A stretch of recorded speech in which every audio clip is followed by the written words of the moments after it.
Happy Monday. And today on Coffee and Conversation with your girl Shakenya, when you get a minute, go to that YouTube channel Shakenya and hit subscribe, guys. Look at some of the videos, and if you see any of them that you like, just hit share. Yeah, guys, I didn't know what quite the title with today because I'm trying to get you ready for your test Friday. Yes, your test is Friday. Calm down. Calm down. So we touching up on a lot of different areas and stuff. So I'm trying to tie up loose ends. I'm trying to make sure everything is understood before we move forward. Because I want all of y'all to pass. Dang it. Yeah, this parenting thing, this is serious. Because our future is in your hands. Hey, Tiger, good morning, baby. Our future is in your hands. So the children that you rearing right now are our future doctors, our future caregivers, our future scientists, our future everything. So yeah, I want all y'all to pass. So we talked about respect. The respect that your children should have for you and your baby mama and baby daddy should have for you. Hey, Lashar Day. Good morning, Derek. Good morning, Miss Lakey, beautiful. Yeah, we've been talking about the respect that your child should have for you. We talked about some of the things that you should have done in your parenting to where your child should respect you. So yeah, all this parent taking the child out your life and you not having no relationship with your kid, all that, we ain't got time for all that, so we talked a little bit about roles the other day. Everybody knowing their place in this child's life. And we even talked about the child knowing their place in the household or wherever you have them. Like my children knew their place in the home. She was the baby. It's a role you got to play as the baby, And she also played a big part in the business. She was a supervisor in the business. She was a mentor in the youth program. Hey, Latrella, good morning, beautiful. Hey, Keith, hey, handsome. Mwah. What up, Jason? How you doing, boo? Mwah. So, guys, when I dropped her off that night, I had no idea that was the last time that I would see her. It was like she was just ripped from us. She didn't come back to get none of her stuff. Like her room stayed the same for so long. It was like she had passed on or something. You know what I mean? The disconnect was it was fast. It was fast and deliberate. You know what I mean? So, never said goodbye. She never said goodbye to her sibling. Like, it was so devastating. That's why it's so important that we talk about punishment has to fit the crime. Yeah, when you just take the children away from the parent, you refuse to drop them off again, and they just go months and weeks and years without seeing their child, no communication with you to keep them abreast of how the child is. Come on now, man. Y'all gotta share that baby. Y'all gotta share that baby. There is no way my punishment for whatever I did, because mind you, I never said I never did nothing. Because who knows what I did? Yeah, if ain't nobody told me, who knows what I did? Now, me being a parent, knowing the right and wrong way to parent, how to be a parent, been a parent for years, the experience I have as being a parent, the experience I have with my youth program and dealing with families, the experience I have from working at Head Start, the experience I have for working at a foster care agency, the experience that I have for working at an agent out of foster care facility, the experience. I know some things you just don't do, right? So there is nothing that I can see me as a parent that I could have done that couldn't have been forgiven, that couldn't have been discussed and talked about, that could have been done to where there's no relationship. Oh, punishment got to fit the crime. And I'm going to tell you a couple things that you might have could have done to where it would result in the baby just being taken away from you. Blocked. You can't see him. No relationship. If you abuse that baby physically, every time you come in the door, you just going upside that baby head. That baby going to school with bruises. You down ruptured spleens. You down every time you come in, you using that baby as a punching bag. You mad at your boyfriend, your girlfriend. You mad because somebody upset you at work. If you was abusing that baby emotionally, calling that baby out their name, telling them how worthless they are. You ain't shit. Your mama ain't shit, you ain't shit. You ain't gonna be this, you ain't gonna be that. You ain't good at nothing. You down talk this baby every chance you get. You talk to this baby like it's a piece of shit. You just emotionally. If you having sex with that baby, fix it, Jesus. If you having sex with that baby, if you molesting that baby, if you allowing your boyfriend and your girlfriend to sleep with this baby, sexually abusing this baby, yeah, that baby should be taken out your life. There should be no relationship until you get help. Your role should still be there. You still mom. Your title, you're still dad. You still should have that title. But there's certain things that you got to earn to get that role back, you know, because right now you can't do it. Yeah, if you're doing these things to the baby, you very well can't do it. So you got to get some help. Hey, Motown Tim. Hey, Maury. How you doing, boo? Hey, Hankerness. What up, though, y'all? Thanks for checking in this morning. Yeah, that's the punishment should fit the crime. Then your punishment should be no visitation until you get help. Yeah. Another thing that you could possibly have done, neglect that baby. Not being able to provide all the needs for this child. Food, clothing, and shelter. The basic needs. Food, clothing, and shelter. You're not in a position to provide that for the baby. Yeah, then the baby shouldn't be living with you. That role should be, you know, you're still mom. You still get that title. You're still dad. But the role is being assumed by someone else until you get help. Until you get yourself in a position. So even though these are some terrible things to have been done to a child, you still mom and dad. Like, it's still a certain amount of respect. There's still something should be there for forgiveness. Something should be there. Like, something should be there. Something should be there. Right? So anything that you and the other person have discussed, you and the baby mama and the baby daddy, y'all have discussed. Good morning, Don. Good morning, Kevin. Yeah, if it's anything that you guys have already discussed and decided upon, and if this one parent keeps going against your wishes, yeah, keep that baby from them until you guys can communicate and get on the same page for that baby to resume visitation. But you see what I've done there, though? All of this going on, it still should be some type of connection there. It still should be some type of avenue. The bridges shouldn't be burnt to where there's no... How can you go... The mission, first of all, let's get back to the mission. When y'all break up, when y'all not able to keep that relationship together or whatever, y'all go y'all separate ways, y'all still have a mission to raise that baby together.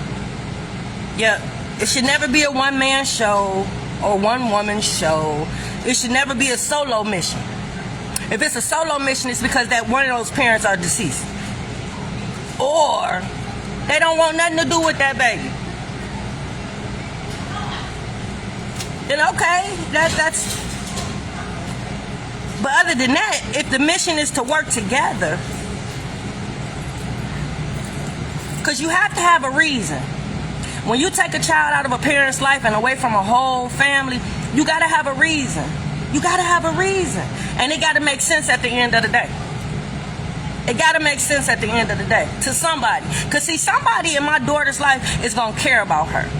Somebody is really going to love her. Somebody is really going to want the best for her. And somebody's going to ask her those difficult questions about where's her mom and her brother and her sister and why she don't have contact with her other family. Somebody's going to have to ask those difficult questions. And then she's going to love them so much to where she's going to tell them.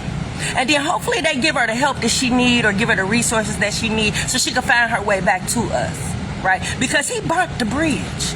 And I don't know how. Because none of this was going on in our household. None of this was going on in our household. Like, let's see. What reason would she have to leave? Because remember, that's why all this started that night when I dropped her off. We got into a really big argument because she wanted to stay with her dad, and I couldn't understand why, and she couldn't give me no reason why. And me and him never had a conversation why, because every time he tried to tell me, and I asked him why, he could never give me a reason. He could never give me you gotta have a reason to change a child's lifestyle. If I'm taking her to school every day, I'm picking her up every day, I'm taking her to practice every day, I'm picking her up, I'm cooking meals for her every night, and I'm dropping her off to you at Friday, what the fuck? What else is you expecting? And we're not going to throw in the fact that she was excelling and she was a 4.0 student. She was a cheerleader and she also was involved in golf and she also played volleyball. We're not going to throw none of that in there. And we're not going to throw in the fact that she was a mentor in my youth program. She came to the radio show. She was participating in modeling because her sister was modeling, so she had started picking that up a little bit. You know, we did a little photo shoot with her. And she was also a part of the cleaning, our family business. Like what reasons would she have to leave? She had her own room and TV. This is a child's perspective. She had privacy. And I taught my kids to respect one another, meaning that you got to knock on the door. Hey, Recipe, good morning, Doreen. Hey, Dwayne, welcome to the party, Pooh. You got to knock on that door before you just walk in. So I'm teaching my children how to respect one another. So she got respect, she got privacy, she got her own room, own TV. She get home cooked meals every night. It's a clean house. I keep lights and gas on. It's always food in the refrigerator. She gives rides to and from, as I told you, to and from school, to practice, to games, to events. I'm chauffeuring her and her friends around. Her dad and his people buy her whatever she wants. She had the best of both worlds. The best of both worlds. Why would she want to leave? What reasons would he have to take her from us?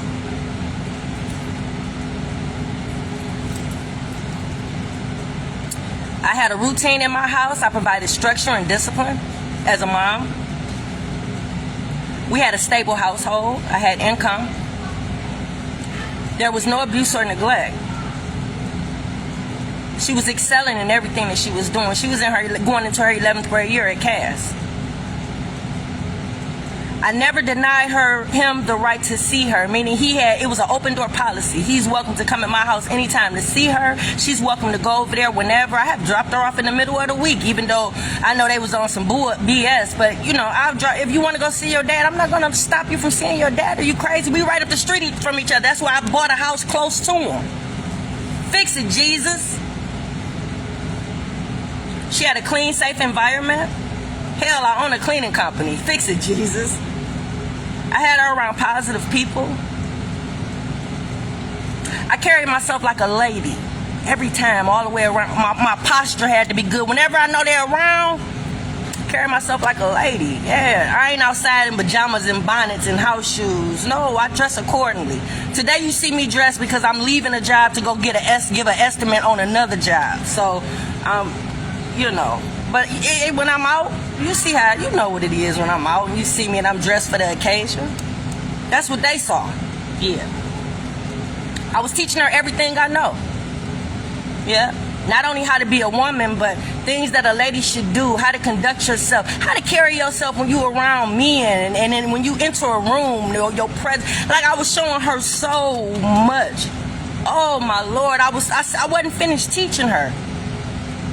I wonder who's picking up the pieces and who's carrying on to ensure that she has everything she needs for her growth and development. You know? She was never molested on my watch. I don't have any mental issues. I don't abuse drugs and alcohol. And I healed after our marriage.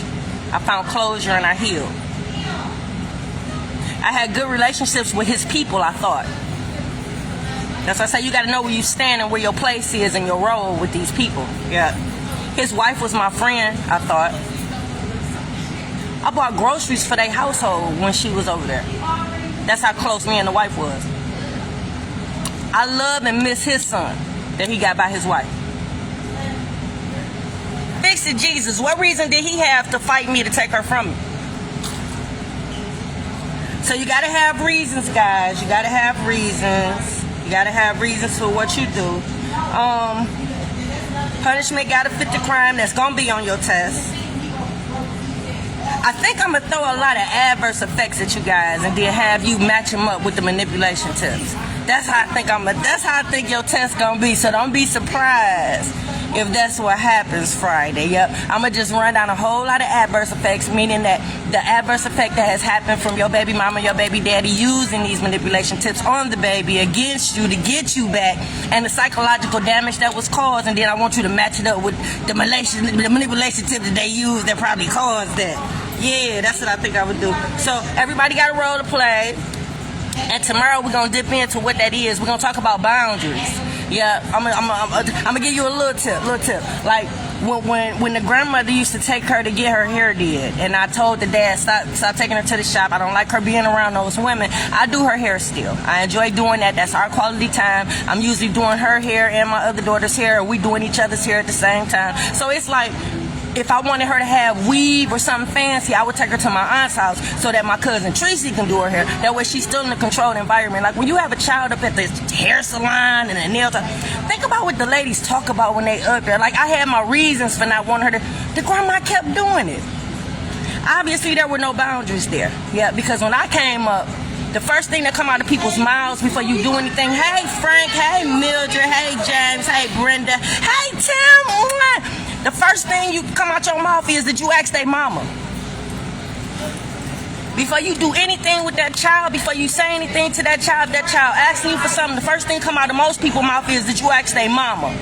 And none of these people never they felt like they didn't have to do that. Like it's a chain of command with kids. It's roles that you gotta play. Everybody has to stay in their place and stay in their lane. You have to set boundaries sometimes. So yeah, that's why we have a grandparent workshop and a co-parenting workshop. Because you got to know that. It's one thing if a grandparent has sole custody of their grandchildren because the loss of a child or somebody can't take and they step up and they have full responsibility. But it's different if you're a grandparent and the child's parents are still involved in their life. You got to ask permission for certain stuff. You just can't do what you want to do with somebody. You raised your kids. Yep. So y'all, that's it for Coffee Conversations with your girl Shakenya. Thanks for joining me. I'll see y'all later. Mwah. Damn, y'all on here. Hey, baby, y'all, somebody was listening. Y'all on here too. Hey, Marie, I'm out, y'all. Hey, Sylvester.